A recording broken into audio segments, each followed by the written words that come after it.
heartwarming moment this weekend after dog tags found by a metal detector in Belgium were returned to our little corner of 21 country.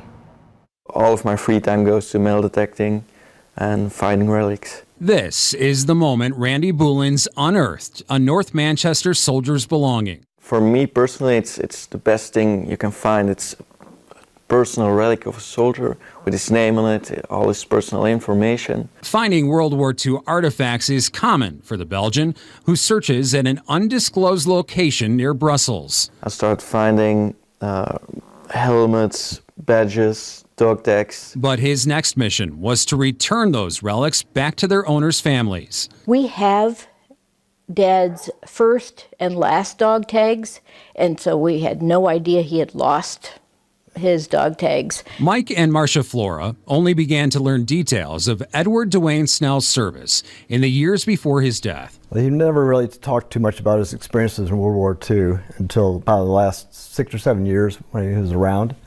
And then he pretty much opened up on a lot of different things I never knew before, stories. Buelens stumbled across a book written by Mike on the late veteran. When I read it for the first time, I really cried because it's just this complete story from start to end, what this man experienced in overseas in Belgium. 4,000 miles later.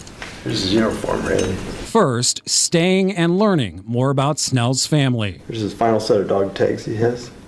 And this is the one I found. Yeah. But it was only the beginning of his journey stateside. So I got 4 different dog tags on this trip. Oh my goodness. Oh wow. And this is Donald's. Personal pieces of World War II memorabilia returned in Fort Wayne, New Haven, Biloxi, Mississippi, and New Orleans, Louisiana. My grandpa was a huge part of our lives, so sorry.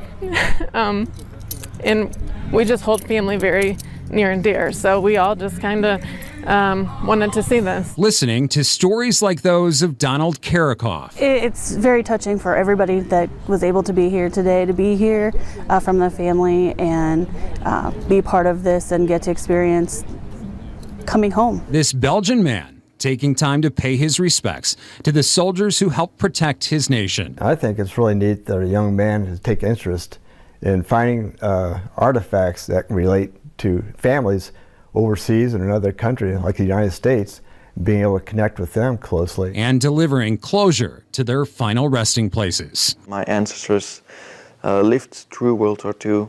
They went through German occupation, saw the horrors from close by, and I think that makes a difference, and people in Europe won't forget our liberators.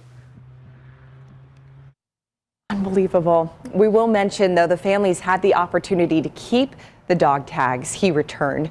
Buelens will instead display them at an exhibit in his hometown, along with pictures and biographies of each soldier, keeping their legacy living on in Belgium. And if you think this is quite the story to tell, he's also writing a book on what he's learned through his adventures. Very cool.